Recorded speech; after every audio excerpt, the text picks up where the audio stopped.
다솜체면 상담 사례 시리즈 제22편 과민성 대장 증상. 조용한 곳에만 가면 아랫배가 아파요. 안 아프게 할 수 있나요? 안녕하십니까. 다솜체면 센터 원장 성기룡입니다.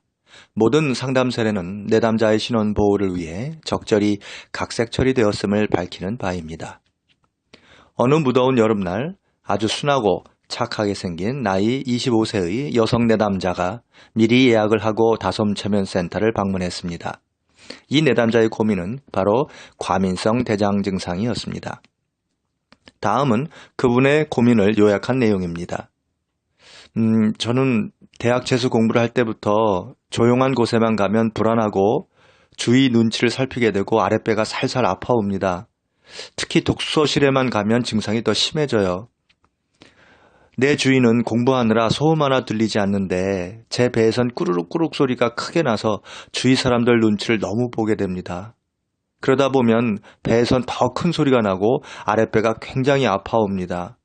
도저히 못 참겠어서 독서실을 뛰쳐나와 화장실로 달려가면 배는 언제 그랬냐는 듯이 다시 보통의 정상 상태로 돌아옵니다. 그래서 재수할 때는 독서실 같이 조용한 곳에선 공부를 할 수가 없고 집이나 커피숍 같은 장소에서만 공부를 할 수 있었습니다. 당연히 집중도 안 되고 시험 성적도 좋을 리 없었습니다. 그래도 삼수를 할 수는 없어서 대충 성적에 맞는 대학에 들어간 후 편입을 봐서라도 제 마음에 드는 대학을 가려 했지만 배가 아파서 도저히 조용한 장소에선 공부를 할 수가 없었어요. 그래서 중도에 포기하고 대학을 졸업했지만 취직이 안 돼서 취업 공부를 하고 있어요. 하지만 역시 독서실은 엄두도 내지 못하고 있습니다. 그런데 독서실뿐만 아니라 좀 조용하다 싶은 장소에선 제 배는 어김없이 꾸르륵 소리를 내면서 아파옵니다. 병원도 가봤지만 시민성 같다고 하면서 심리상담을 받아보라고 해서 다솜체면센터를 찾아오게 되었습니다. 여기까지 말을 마친 그 여성 내담자는 부끄러운 듯 얼굴이 벌개지면서 콧잔등에 땀방울이 송글송글 맺혔습니다. 그래서 최면으로 심리적인 원인을 알아보았습니다. 다음은 최면 중에 그 내담자가 구술한 내용을 요약한 것입니다. 초등학교 3학년 때가 떠올라요. 점심시간에 갑자기 화장실이 가고 싶어서 화장실에 가서 큰일을 보고 나왔는데 짓궂은 남자애들 서너 명이 화장실 문 앞에서 기다리다가 제가 나오니까 큰 소리로 합창을 하면서 놀렸어요. 누구누구는 똥싸쟁이래요. 누구누구는 똥싸쟁이래요. 저는 너무 당황해서 어쩔 줄을 모르다가 교실로 뛰어가면서 마구 울었어요. 그날 이후로 학교 가기도 싫고 밖에 외출해선 화장실로 가기 무섭고 싫어졌어요. 그 내담자는 몹시 창피해서 말을 끝까지 잇기가 어려운 듯이 보였습니다. 그래도 근본 원인을 찾아야 했으므로 더 깊은 최면으로 그 내담자를 이끌어 다음과 같은 근본 원인을 알게 되었습니다.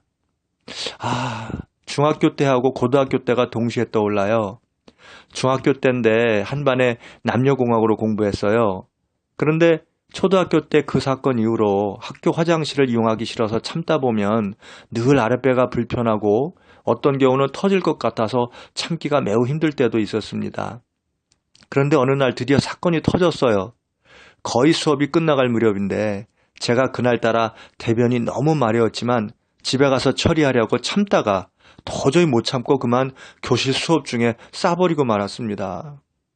소리도 얼마나 큰지 애들이 깜짝 놀라서 주위를 두리번거리다가 곧 제가 실수한 것을 알고는 킥킥거리고 우는 애들도 있었습니다.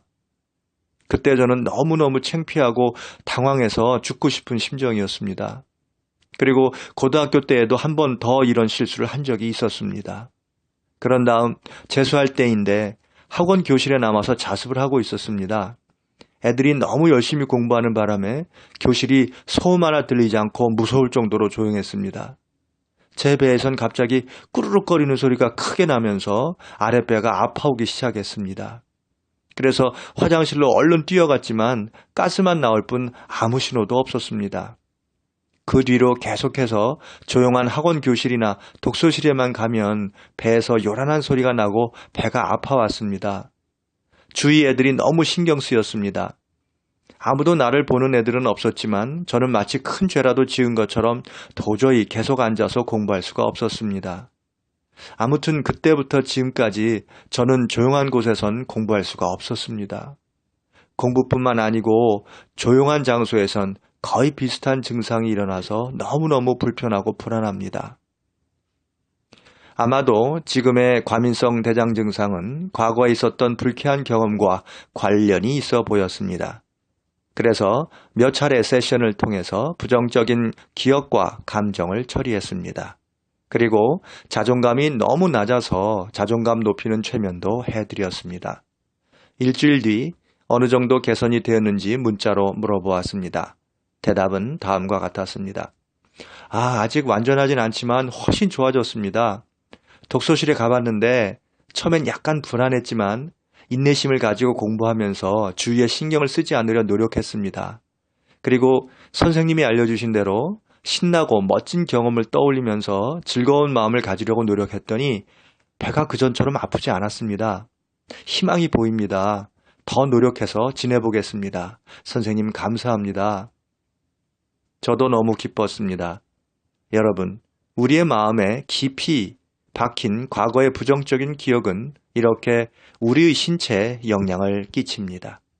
시민성으로 인해 신체에 불편함이 있으시다면 최면이 대안이 될 수도 있겠습니다. 지금까지 들어주셔서 감사합니다.